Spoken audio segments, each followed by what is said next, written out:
Salut à tous, la team OL, Thomas Show pour OL Fan TV, très heureux de vous retrouver les gones avec le masque, c'est très important, mais je vais l'enlever pour vous parler parce que vous n'allez pas comprendre, mais important de se balader quand même avec un masque les gones, de toute façon dans les transports en commun c'est obligatoire, donc voilà, portez votre masque, j'espère que tout le monde va bien, j'espère que vous êtes bien déconfinés avec prudence évidemment et que tout se passe bien pour vous, vous êtes en pleine santé. À Lyon, eh bien, il ne fait pas très beau pour un mois de mai. On a été extrêmement gâtés pour le confinement. Et puis là, des températures pas terribles. Hein. Je dirais 11 le matin avec de la pluie, très humide. On se croirait en automne. Mais bon, ce n'est pas grave. Là, je suis, pour ceux que ça intéresse, dans un des quartiers que je préfère à Lyon.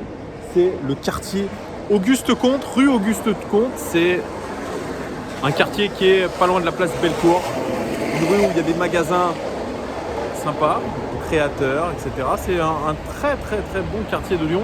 Et là, je suis devant l'église Saint-François de Sales. Voilà, vous savez tout pour ceux qui apprécient savoir où je suis. Il y a un petit peu de bruit et je pense que vous allez m'entendre. Nouvelle vidéo OL Daily Mercato, les gones.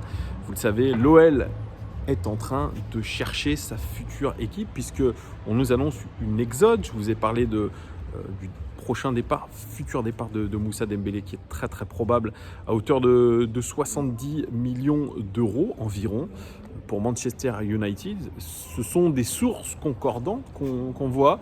Départ probable aussi de Houssem Aouar qui apparemment selon Romain Molina aurait été vendu à l'Europe entière par son frère mais aussi par Jean-Michel Aulas.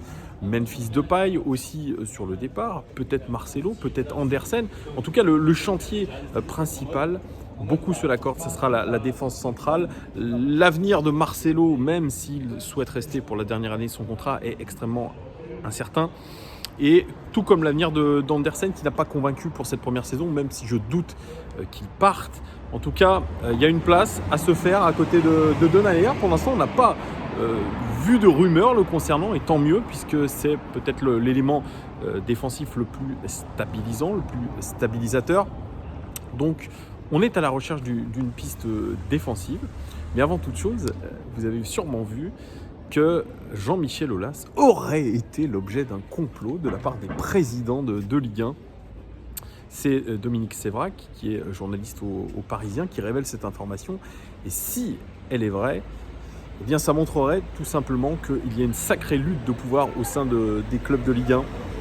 Et ça, c'est un petit peu le mauvais jeu qu'a joué Jean-Michel Aulas en voulant depuis de nombreuses années, vouloir évidemment, selon lui, défendre l'intérêt général du football, l'intérêt de la Ligue 1, mais surtout défendre son club, défendre ses intérêts. Et je pense que ces différentes prises de parole sur Twitter, via même des comptes sur Twitter, ça en devient absolument ridicule selon moi. Vous savez, ce fameux David Barbet qui a été élu meilleur espoir de la radio en 2017 serait l'officieux chargé de communication de Jean-Michel Aulas sur les réseaux. Ça en devient absolument grotesque, des retweets, on a vraiment l'impression que c'est le mini Jean-Michel Aulas qui vraiment tous les jours se fend de nombreux tweets. J'ai l'impression que Jean-Michel Aulas est en train un petit peu de perdre son sang-froid, en tout cas perdre ses nerfs. Je pense qu'il est très tendu et évidemment cette lutte de pouvoir au sein de la Ligue et le fait que les présidents de Ligue 1 se soient ligués contre lui, eh bien, aujourd'hui, ça fait extrêmement tâche, puisque je pense que le jeu de Jean-Michel Aulas est de moins en moins bien perçu, et en tout cas, il énerve au plus haut point. Et ça s'est révélé, et ils ont voulu, je pense, piéger Jean-Michel Aulas, piéger notre club, et j'ai envie de dire, ça devait arriver, et c'est arrivé.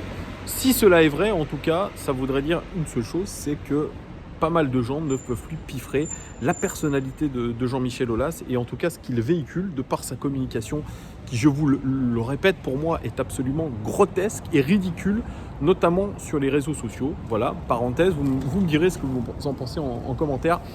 Voilà pour l'actualité un peu de notre club. Je reviens sur la piste du défenseur central, puisque c'est l'axe aujourd'hui des recherches de la cellule de recrutement de l'Olympique Lyonnais, en tout cas ce qui reste de la cellule de recrutement, puisque Bruno Chéroux devrait arriver à l'OL d'ici la fin de semaine, c'est ce qui est dit.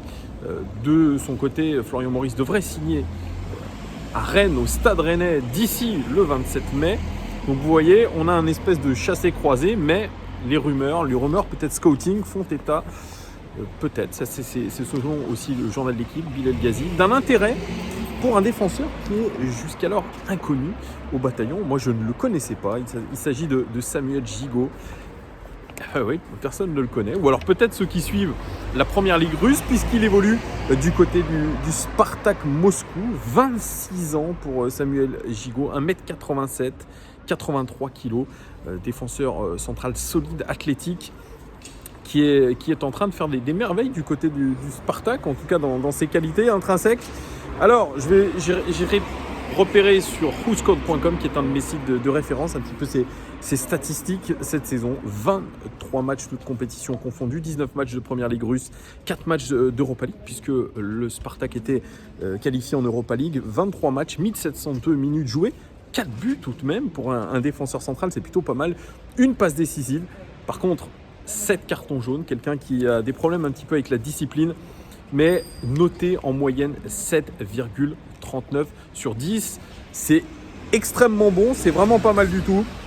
Sur ses caractéristiques, à Samuel Gigot, il est très fort dans les duels aériens, normal, puisqu'il est grand. Il est très bon dans les passes. Pourtant, quand il était, avant, je vous en parlerai, quand il était dans le championnat belge, eh bien, il n'était pas connu pour ses qualités de relance. Il a bien progressé dans ce domaine et c'est pas mal du tout. Il est très fort pour contrer les ballons. Et puis au niveau des faiblesses, évidemment, ce problème avec la discipline, cette nervosité. Mais voilà un défenseur aujourd'hui qui s'est fait connaître, je vous l'ai dit, au Spartak. Mais le Spartak Moscou, eh bien, ne fait pas une très très bonne saison. 8e de Première Ligue jusqu'à ce que ça s'arrête. C'est pourtant la 6e défense de la Ligue. Le Spartak, apparemment, totalise plus de points et concède moins de buts en moyenne lorsque Gigot est titulaire. Il est estimé, ce joueur, à 8 millions d'euros sur Transfer Market. Son contrat court jusqu'en 2022. C'est un défenseur central droit qui évolue dans une équipe qui joue en 4-2-3-1.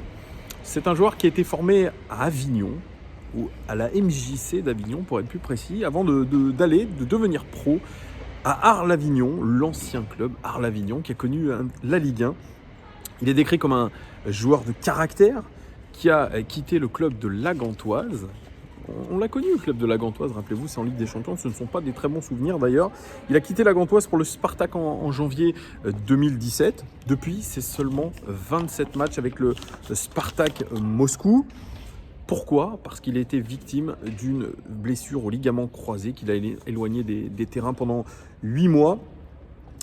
Cette saison, par contre, il s'est fait définitivement adopter par le public russe, notamment lors du derby moscovite contre le CSK, où il a inscrit un doublé. C'est ce qui est pour vous dire, il a marqué 4 buts dans la Ligue, mais 2 buts contre le CSK Moscou, qui est aussi dans les mauvais souvenirs de l'Olympique Lyonnais. Il a inscrit un doublé et il a vraiment fait le buzz sur les réseaux sociaux, notamment de par les supporters. Et son coéquipier André Schürrle, rappelez-vous André Schürrle, international allemand, qui était victorieux de la Coupe du Monde 2014, avec l'équipe d'Allemagne, vraiment a même crié dans le vestiaire avec des « Gigot, Gigot, Gigot ». C'était absolument hallucinant, considéré d'ailleurs par la plupart des supporters comme un guerrier, et on en a bien besoin.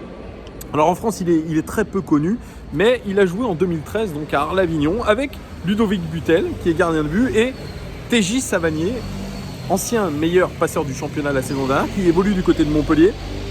Et à Arles-Avignon, il a profité de l'expérience de Jonathan Zebina, vous le savez, international français, qui est passé notamment par la Juventus Turin, par l'AS Roma, et puis Gaël Givet aussi, ancien international français qui est passé victorieusement du côté de Monaco à l'époque Didier Deschamps, finaliste aussi de la Champions League en 2004 avec un certain Jérôme Roten.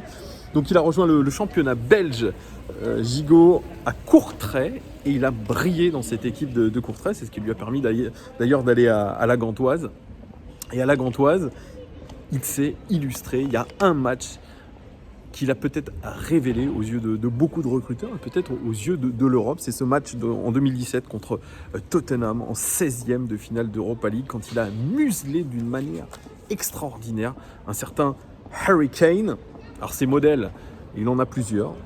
C'est Terry, Thiago Silva et compagnie. Il a failli évoluer avec un de ses modèles, qui est John Terry, quand ce dernier a failli signer au Spartak Moscou pour terminer une fort belle carrière. Malheureusement, ça ne s'est pas fait à la dernière minute.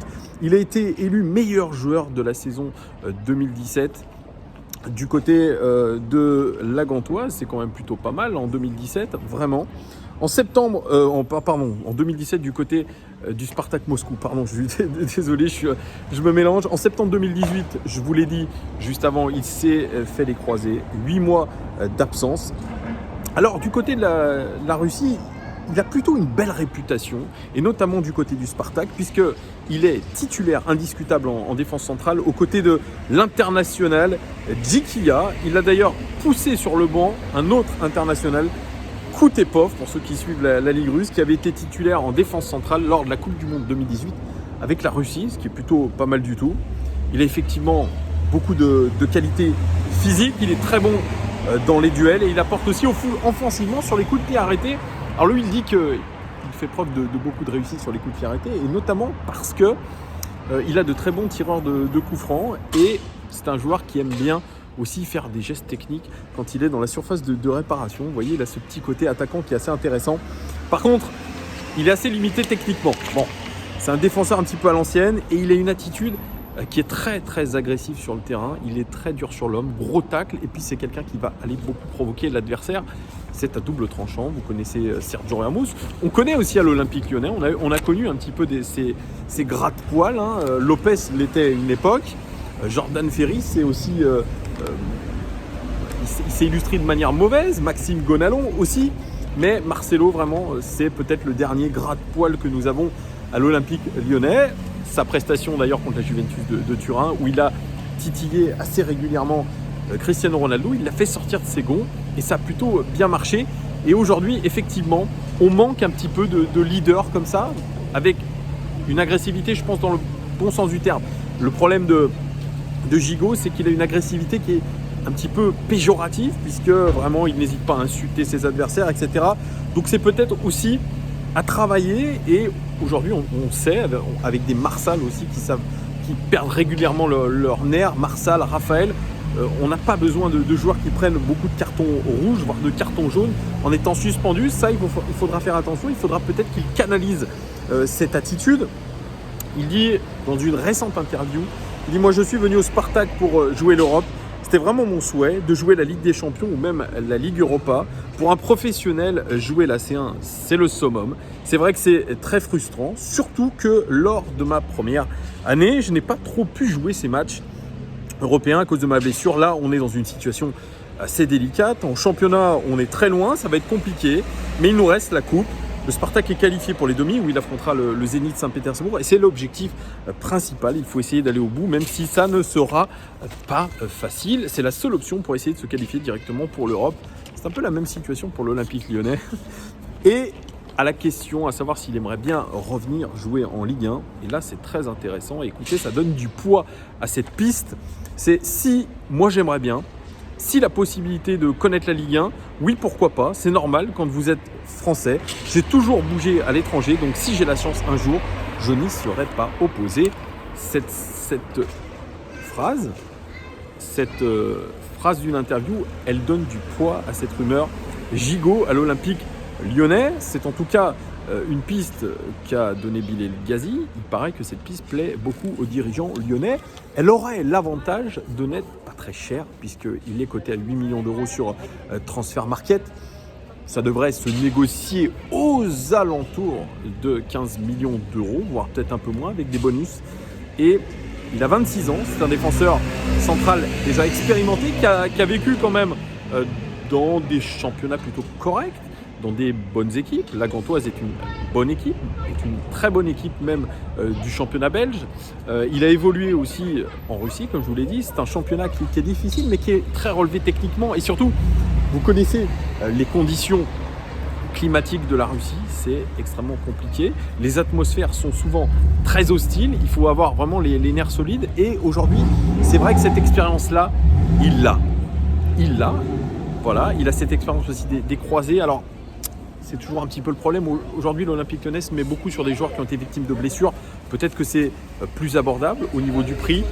On a vu la piste d'Emiral, joueur international turc du côté de la Juve, qui est actuellement blessé au ligament croisé. On s'est intéressé à eux parce qu'ils sont, je pense, une valeur beaucoup moins forte sur le marché des transferts.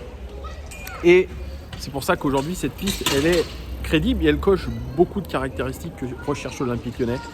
Un joueur déjà d'expérience qui a connu un championnat à l'étranger, qui est surtout une valeur sûre de son équipe, même si elle est mal classée cette saison, qui a connu l'Europe, puisqu'il a joué l'Europa League et il a des références, notamment en Europa League. Et puis, quelqu'un qui a du caractère, quelqu'un qui a beaucoup de caractère, qui a de la personnalité, ce qu'il manque aujourd'hui, peut-être à quelqu'un comme Andersen. Andersen, aujourd'hui, eh bien, n'a pas le caractère, je pense, escompté. Et c'est aujourd'hui il y a beaucoup de bruit, je suis désolé, il y a des enfants, les enfants font beaucoup de bruit. C'est ce qui manque aujourd'hui à Andersen, c'est ce caractère. Peut-être que Andersen, il est très élégant, il est beau gosse, il a un physique imposant, mais aujourd'hui, il lui manque un petit peu cette confiance, ce côté un petit peu rentre-dedans, qui est plus le style de Marcelo. Vous voyez, c'est peut-être pour ça que Marcelo aussi a repris sa place. Puisque dans les rencontres, notamment face à la Juventus de Turin, je vous l'ai mentionné, on a besoin de mecs qui vont au charbon, qui n'ont pas peur, surtout de l'adversité. Et ce Gigot, même s'il prend beaucoup de cartons, ça c'est vrai, il va devoir bosser là-dessus, eh bien c'est quelqu'un qui va vraiment, je pense, mettre beaucoup de caractère. C'est ce qui pourrait plaire aussi aux supporters, parce qu'on aime un petit peu ces joueurs qui en veulent, qui se mouillent pour le maillot, qui ont envie de faire quelque chose. Et franchement, les Gones, je connaissais pas le joueur, j'ai regardé les vidéos, je regardais un peu ce qui se disait à droite à gauche pour préparer cette vidéo. Et ben, je peux vous dire que je suis séduit parce que dans le climat actuel, c'est-à-dire on est dans le flou le plus total, où les perspectives au mercato vont être extrêmement réduites, il va falloir aller chercher des joueurs avec du potentiel, mais qui ont aujourd'hui de l'expérience, et de l'expérience notamment à l'étranger. Et ce qui est cool, c'est qu'il est français aussi. C'est qu'il est français et il a peut-être aussi un désir de revanche et peut-être de connaître le haut niveau dans le championnat de France, comme il l'a dit. Donc, en tout cas, il n'est pas fermé du tout à changer d'air. Je pense qu'il a fait un petit peu le tour du Spartak Moscou, surtout que la saison a été très compliquée pour lui et qu'aujourd'hui, vraiment, je pense qu'il est prêt. Je redoute un petit peu cette nouvelle blessure pour lui. Puisque quand il est revenu d'ailleurs de ses 8 mois de blessure, il s'est tout de suite reblessé au genou. Donc il a peut-être une fragilité. Je pense que l'OL va jouer là-dessus pour essayer de faire baisser le prix. Mais en tout cas, il n'est pas inabordable et je pense que cette piste est très très crédible. Et moi, elle me plaît beaucoup, vraiment. Elle me plaît beaucoup. C'est exactement ce genre de joueur qu'il nous faut. Donc franchement, je milite vraiment pour sa venue. J'espère que ça se fera, j'espère que c'est une vraie piste crédible, mais en tout cas, chapeau. Dites-moi vous en commentaire ce que vous en pensez. Est-ce que c'est une piste qui vous intéresse? Est-ce que vraiment c'est ce dont on a besoin comme profil à l'Olympique Lyonnais? Dites-moi tout en commentaire. Si vous avez aimé la vidéo, mettez un petit pouce aussi, ça fait plaisir. Un pouce et un commentaire. Voilà, merci les Gones d'être de plus en plus nombreux à me suivre. Vraiment, vous êtes top. Beaucoup de commentaires, beaucoup de débats d'ailleurs sur les commentaires. Même quand vous n'êtes pas d'accord, vous avez bien raison de le dire. Moi, j'ai une analyse qui est la mienne, mais vous avez la vôtre aussi. Et voilà, je ne dis pas que j'ai la meilleure analyse. Donc voilà, c'est très bien d'échanger avec vous. Et dernière chose, je vais vous faire gagner par quelques jeux concours. Alors, je ne sais pas sous quelle forme, les 3 maillots de la saison de l'Olympique Lyonnais. Voilà, c'est cadeau, c'est de ma poche. Et c'est pour vous remercier vraiment d'avoir été si nombreux, même pendant le confinement, pendant les lives, etc., à me soutenir. Et puis la barre des 6000 a été passée. C'est important vraiment de vous remercier. Donc il y aura, je pense, 3 jeux concours pour 3 maillots. Donc maillot domicile, extérieur et Europe. Voilà les Gones, profitez en tout cas de cette fin de semaine. Le week-end arrive, vous allez pouvoir vous reposer, puisque pour ceux qui ont repris le travail, moi j'ai trouvé ça assez costaud. Donc voilà, il faut reprendre ses esprits. Allez les gones, bonne soirée, à très bientôt. Ciao!